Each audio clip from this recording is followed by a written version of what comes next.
Welcome back, Sparklers, to another episode of Ignite Your Spark. I'm your host, Kim Duff Selby. Well, in reality, I'm your host, your producer, your editor, and I'm calling myself now the CFO of my brand, which is the Chief Fun Officer. Because yes, I like to have fun, and somebody has to impart that into the world.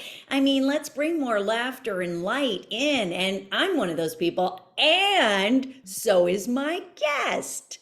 Today, my guest is Laurie Wright, and her brand is Not Your Average Grandma. She has an amazing podcast, which I love and I got to be on, called Not Your Average Lives podcast. And it's great. So you have to check that out too. And Laurie uses a lot of the same terminology that I do about lighting up your life.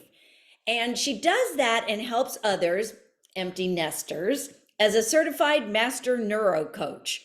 And her clients get assistance to help them get clear on who they really are and what they truly desire so that they can feel energized and excited about their next chapter. And as you can probably tell, we have a lot in common.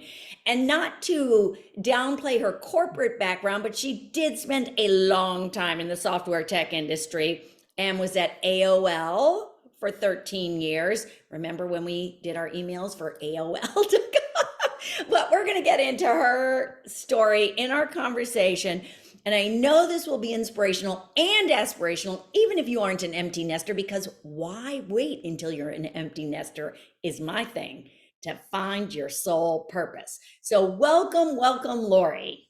Thank you for having me. I'm so excited to talk to you again because, as you said, you were on my podcast and we really clicked. So, yes, I'm glad to be here. We have a lot in common. Both of us over a certain age.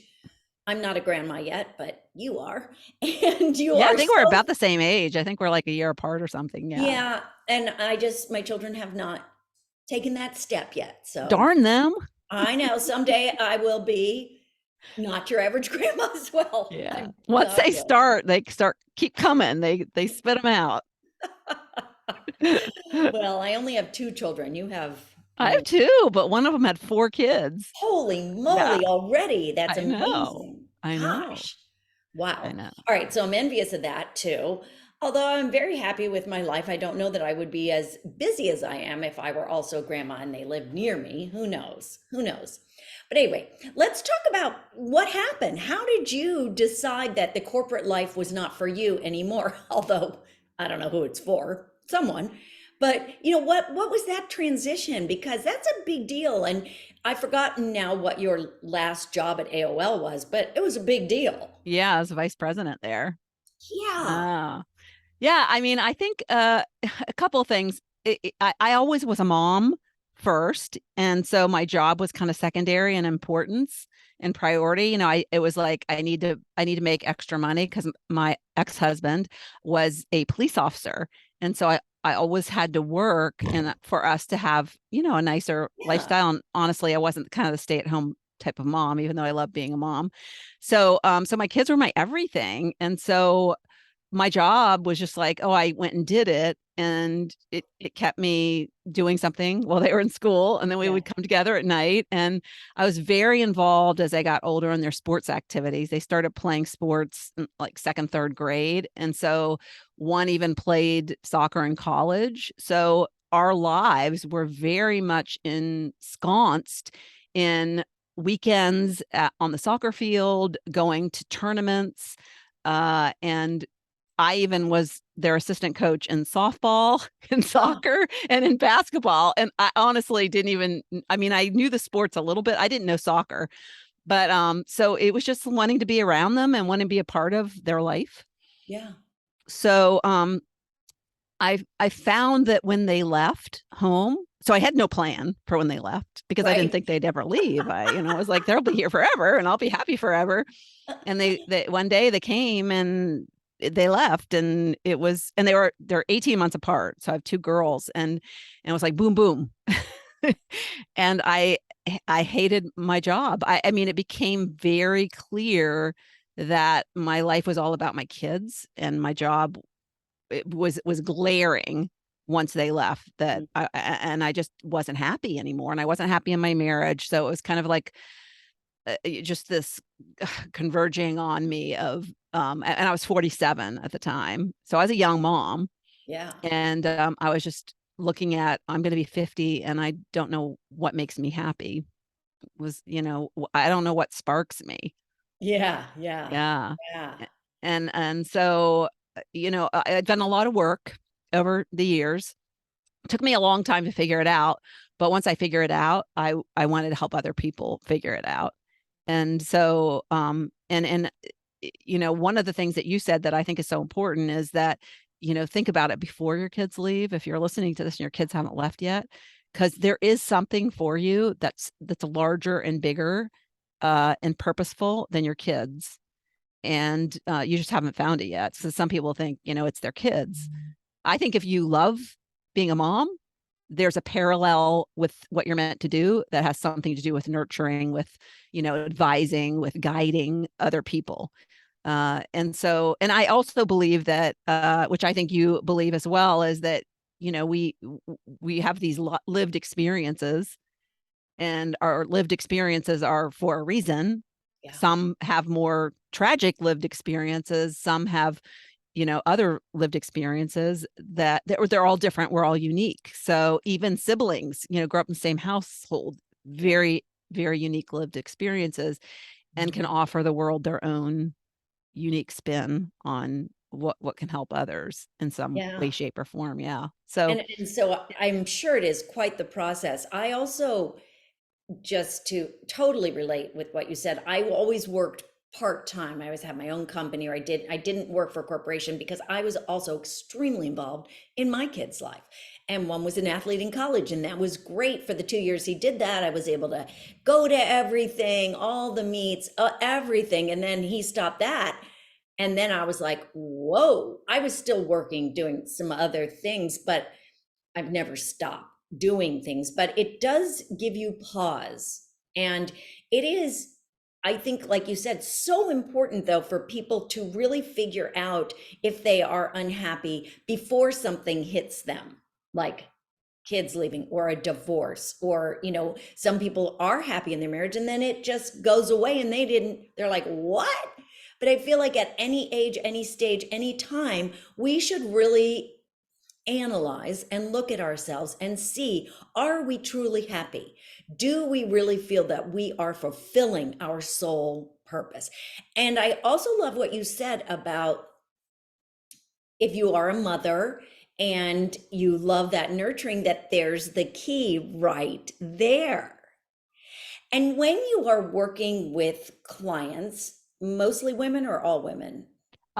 my school is all women. Yeah, I Okay. don't have it. The dynamic would be too different if there were men in it. So Oh yeah, yeah. let's talk about your Yeah. school, I because talk to men, but I don't necessarily even coach men, because I just really want to help women. It's really my mission.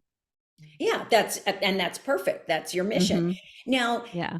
do you also do individual coaching, or do you do Hmm. just your class now? Yeah. Yeah. So I do some business coaching because people have become interested in my business and how I've grown it.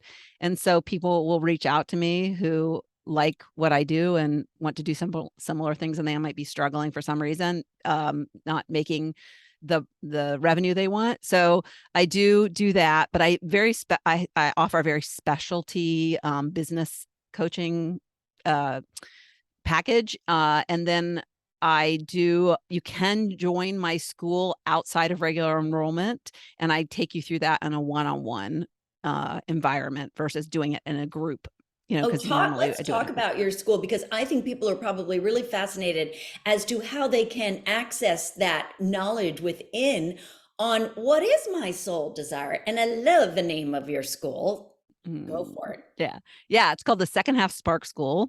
And it's been an evolution. We're always evolving, right? And so my school has evolved as I've grown as a coach. And so it was originally called Make the Rest Your Best. So it still has that intent, right? Yeah. But it's all about the second half, and finding and what I say is, and you described it in the beginning, really who you are and what you love. And so many of us have lost touch with who that is. Yeah. And we've become what society has, we think, wants us to be. And so part of what we do very early on in my school is I have some tests that you can take. And what's interesting is 70% of the population actually is wearing a mask. In other words, Yes. kind of has adopted a persona that is not their authentic Yeah. self. Yeah. And so we peel back the layers and Uh-huh. find out who you really are. And that is so eye-opening. And we do that very early on, and people are just like shocked. Because most of the personality tests that you take are self, you take it like Myers-Briggs. And Right. so what you're doing is you're testing based on your chosen personality, not your authentic personality. And it's Oh, very contextual. It can actually be like, if say I am in a corporate job and I'm a project manager, my I can test out as a very organized, very buttoned up kind of individual, and when that's not my natural authentic way of being. And right. so yeah, so I've really gotten into things that are based on like, there's genetics that play into it. You can look at somebody and you can read them. And I've been mentored by somebody who has invented a typing methodology where you can read the person and say what type they are. And you're born with that. You were born, you just like you come here with your gifts, you come here with a personality, and you are meant to with these traits, and you are meant to employ those traits. And if you don't employ them, then you will be very unhappy. So if you are frustrated, if you feel like you're pushing a boulder uphill, if you wake up most days like struggling to get out of bed, that is a sign that you are not living your authentic self. So Oh, those are some signs, and there's tools now, which is great.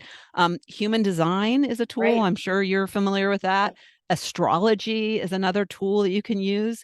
Yeah. So there's things, and these are all based on birth date and where you were born. And these things have been used for years and years and years and years. And so many people on this planet don't really know much about that.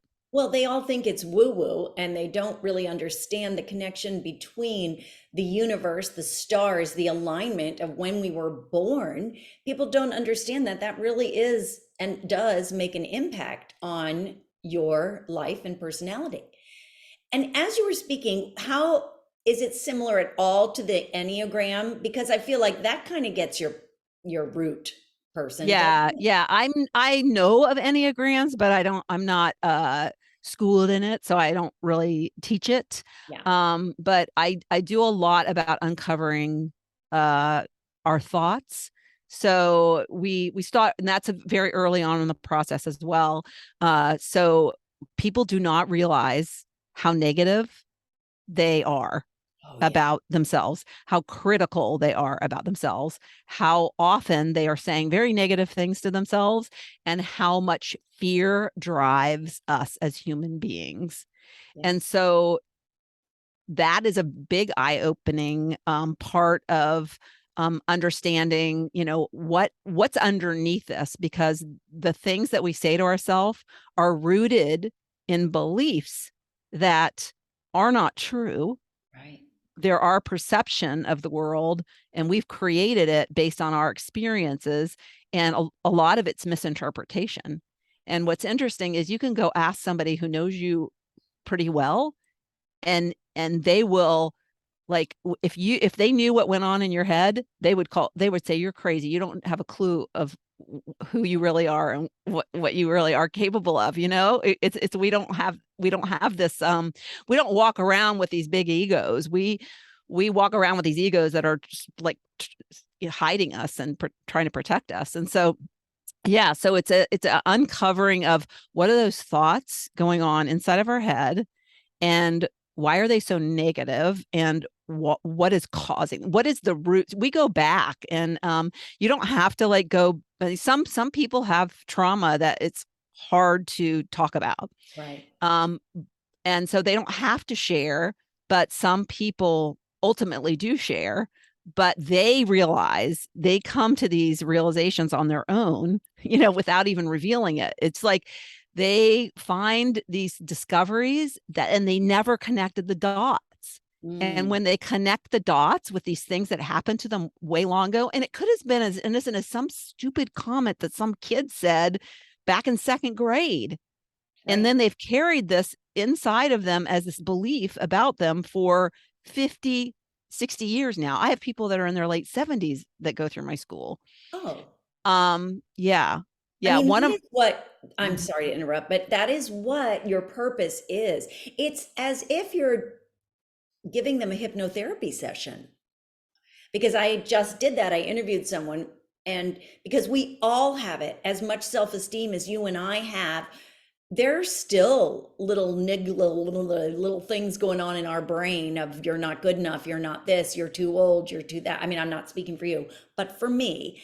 And I think it's really sad that there are so many people who do not have that ability to step out and applaud themselves. One of the things I've done in Sparkle coaching is the first thing I tell people to do is pat yourself on the back every morning. Find something that you're really great at, because everybody's good at something, whether it's being a mom, baking a chocolate chip cookie, or cleaning the house, right?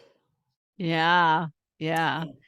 Yeah. Anyway. I love this book called Simple Abundance. Have you ever heard of Simple Abundance? It's Oh a really no. great book. And I found it because I wanted to do a year of abundance episodes on my podcast. Oh. And so I was looking for some content and I was like, oh, let me just talk about abundance, 52 different ways. So I Ah. got this book and it was an excerpt a day, and it's been around forever. She sent it to Oprah back in the early 90s, and then it would be she was a struggling author for years and years, and just her backstory is really cool about how she came up with the book, but she ended up sending it to Oprah and Oprah's team, and it became kind of like a big thing. And it was funny because I introduced it to my students, and a lot of my students had it and gotten it as a gift like back in the 90s. So Oh. I had a couple of students who are like, "Oh my gosh, I have this in my bookshelf." But I think it just was republished a new version in 2018 because there's a lot of technology stuff now, and but it's just really interesting. And one of the things that she suggests in one of her little excerpts, which I love, and she has 6 tenets of abundance, but this one exercise she had is to look in the mirror and to come up with 10 things that you love about your physical self. Yeah. Yeah. And I That's thought tough. 10, that's hard. 10 Yeah. things. Yeah. And so you reminded me of how like pat yourself on the back, but yeah, maybe go a step further and find those 10 things. And I yeah. think that's great. And everybody needs that reminder. People listening could say, well, oh, okay, yeah, right. I've read that or I do that. But to actually do it, that's really life altering. It really is, because you realize that you do have qualities. And what worries me, Laurie, is that it's obviously something that we have been conditioned to. I've spoken with other people about this. You don't brag, you don't give yourself credit. That's not what a good girl does or what a good boy does. Although boys do it more than women, right? They're a little Mhm. more confident in general. Certainly not saying that but how do you find people responding when you kind of go, people are your negative self-talk?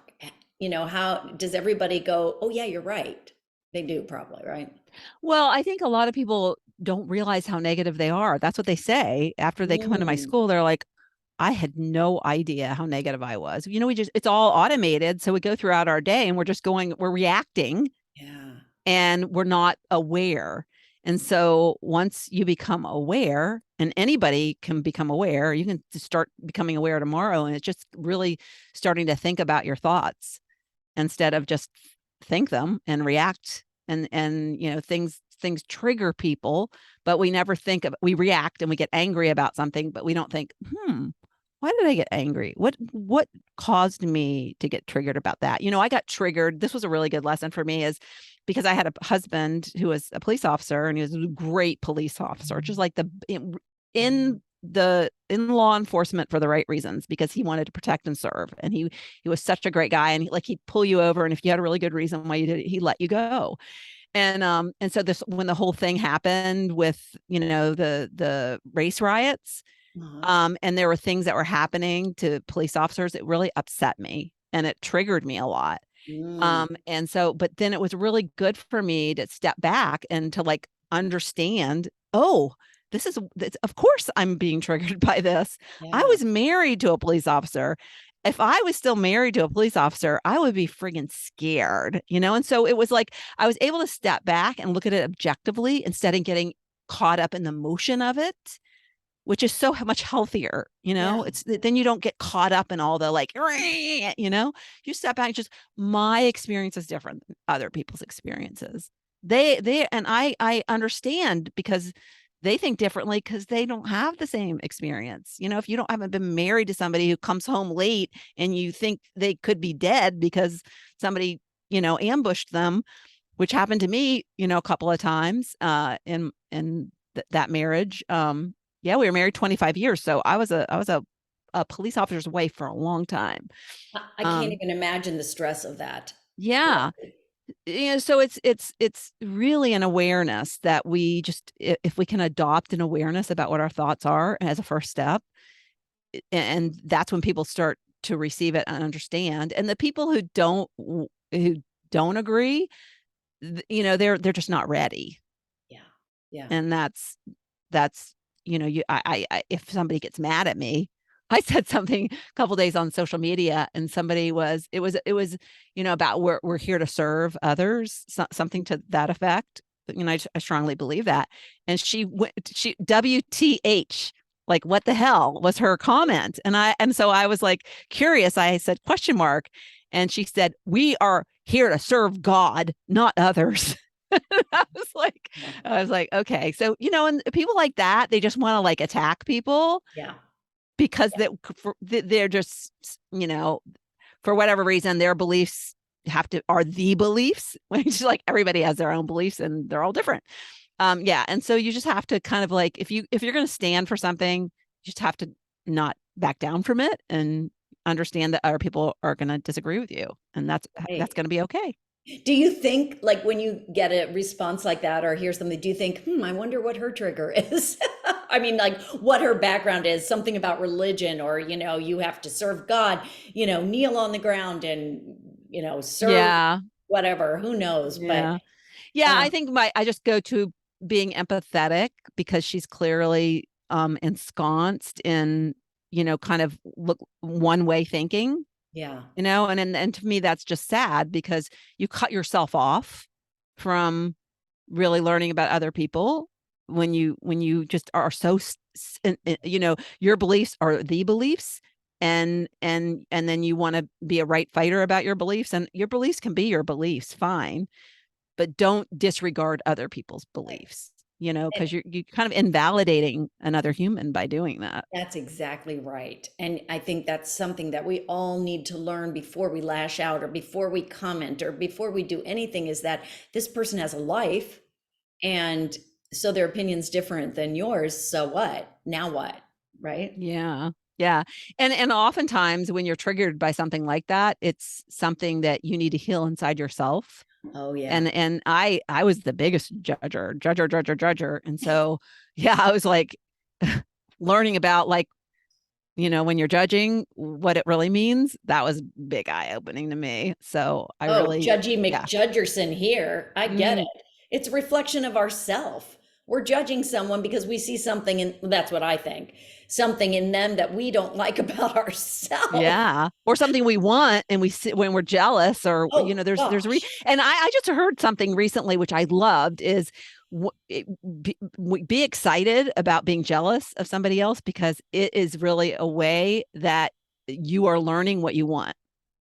Ooh, $1 million and my own plane? Okay. Yeah. Yeah. Yeah. When you get triggered by somebody who's has this beautiful dress and high heels and they're walking the red carpet, and you're like, well, maybe you're jealous because, that's what you want deep down inside. So maybe like, and that's again, be aware of that, be aware of why you're feeling that way. It's just awareness of your feelings and those triggers. And I think that's hard for some people. But as we get older, obviously you're targeting the right market, because as we get older, I think we tend to reflect more and be more willing. I mean, I'm vast generalization, but when you realize and stop yourself from judging or stop yourself from making a comment, I do feel that as we are older, well, that maybe I'm just speaking for people like us, maybe it's not everybody, I don't know. But let's talk about your school before we run out of time. And I'm curious as to how you do it in a group setting. It sounds divine to me to have the other people, but why you chose to do it in a group. Yeah, I chose to do it in a group because I was started getting group coaching, but in business, specifically in business, a little over 3 years ago. And I love the model. I learned so much Mhm. by witnessing other people getting coached through a breakthrough. And so I was like, yeah. One-on-one is only so scalable, right? So if Right. you want to help more people, you need to move to the group model. And so there's a couple things that happen with the group model is there's more accountability. So I pair people up if they want to be paired up. There, it's not a requirement.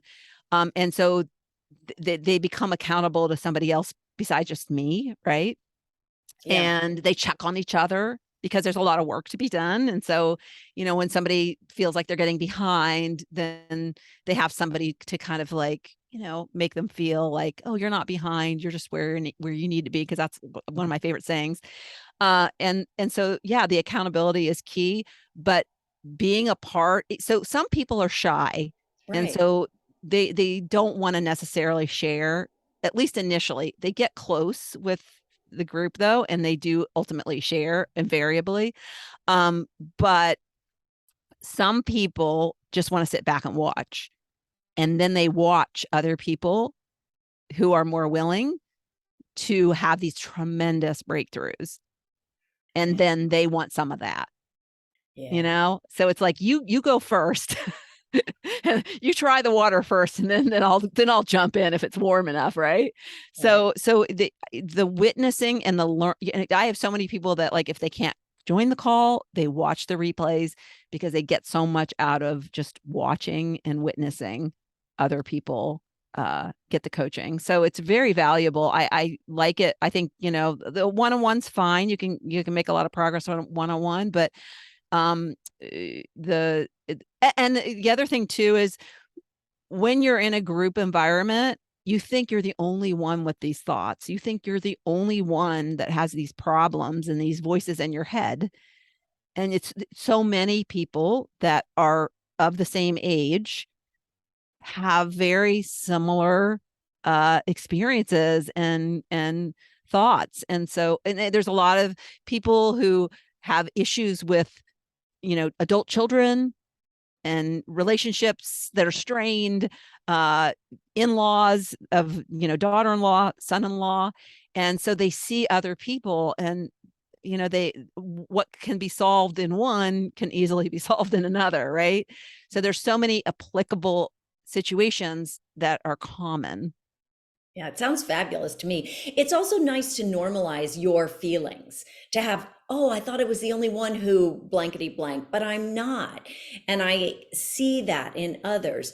And I know there has been group coaching around for a long time. I actually did it in person, you know, PP, pre-pandemic, uh, years before that. And I found it extremely helpful. And I love the vulnerability that comes about eventually. And you really get to know these people and become lifelong friends, whether it's through Zoom or not. And what you're offering is such a gift, because I really feel like so many women need this. And I'm sure it is a challenge for those who are introverted, but I'm going to say this right now. You just made it very accessible for them. You can sit back. You don't have to participate until you want to, or if ever, right? You can just learn and absorb. Right. Yeah. And my school is lifetime access. So although it's intense the first 6 weeks, I have two options of 6 weeks, and then you can go 12 weeks if you want. But I open the enrollment 2 to 3 times a year. And so when I reopen enrollment and we go through a new 6 weeks, then you can rejoin. So Mm. you have access to those coaching calls. You have access to any updates that I do. So when I get, like, I'm going through this astrology stuff right now, I'm learning on my own. Ah, And so I'm going to be sharing that with my students, because it's like, and it makes me excited to learn new things too, because I'm ah, like, oh, I can share this. They can be my yes. guinea pigs. But yeah, so it's really a great model that I love, because they feel, the continued value. Yeah, I can see why you're a great business coach too, because you have really created a business that is enviable and admirable as well and aspirational. Yeah. That's Yeah. great. Well, just, it takes, finding out what you believe your purpose to be. I just recently decided to go all in with calling myself a purpose coach, because that's really what I'm doing, is helping people find Mm, more purpose. That's what we're really, the real spark that is going to light the fire that doesn't go out, is finding that which is purposeful, is that meaningful, that brings meaning to your life. And so yeah, so I'm calling myself a purpose coach. But when it's funny, because my coach says, Laurie, your purpose is finding people purpose. So I was like, I know, and I need to, like, just speak that loud and clear, because that is really what I do.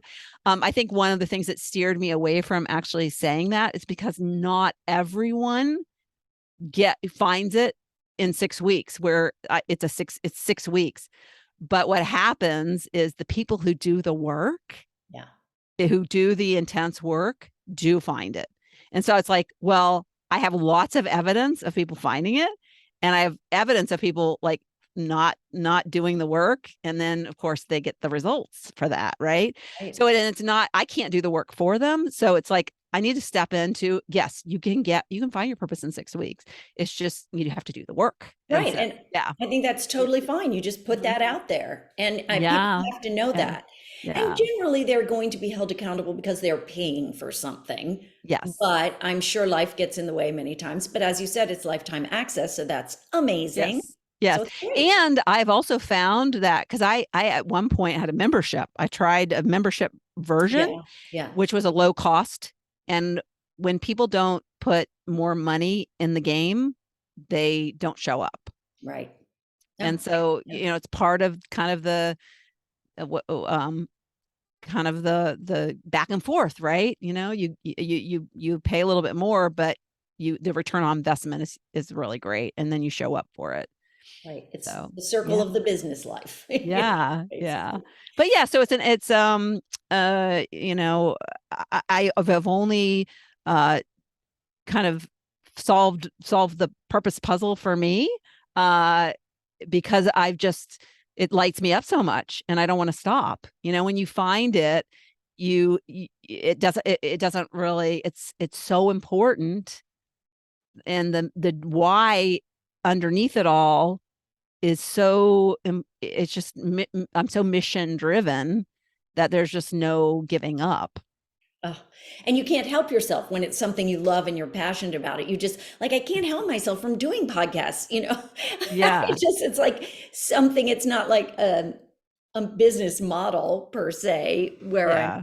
creating it, generating an income, but it's just, I feel it's a real passion for me as it is for you. So it's great.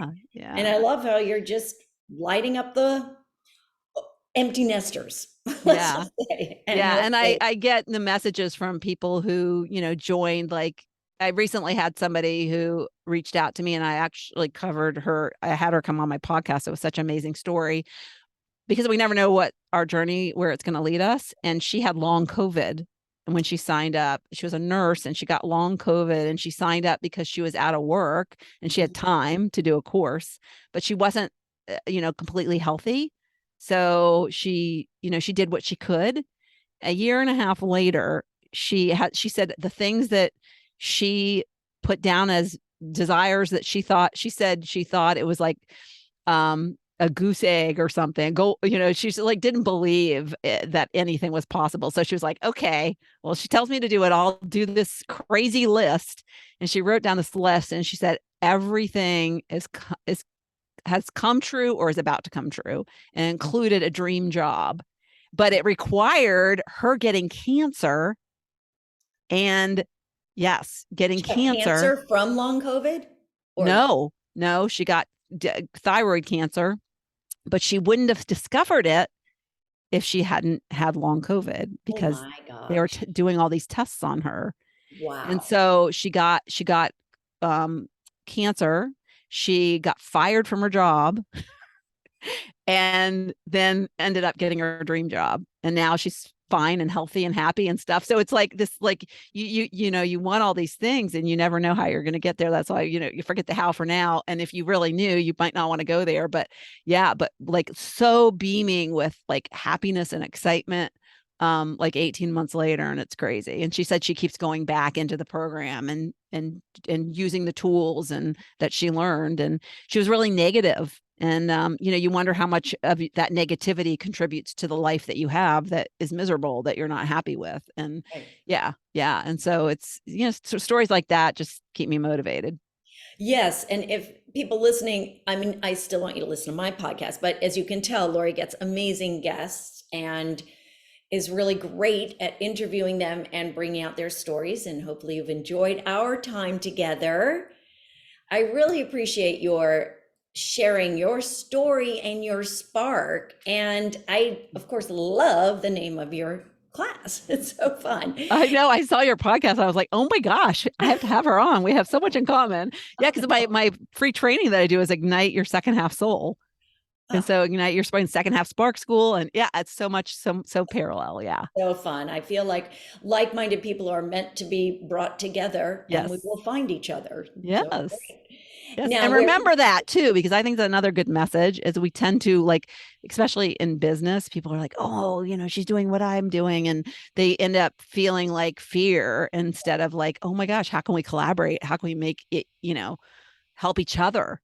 Because they help right. more people, right? Exactly. I mean, it's really all about lighting up sparks everywhere, as far as I'm Yes. concerned. I like your little visualization you did. Have you done that on your podcast where you visualize a I think spark at in your the heart? yeah, at the Yeah. very beginning I did, but that's a good reminder to do that again. Yes. Yeah.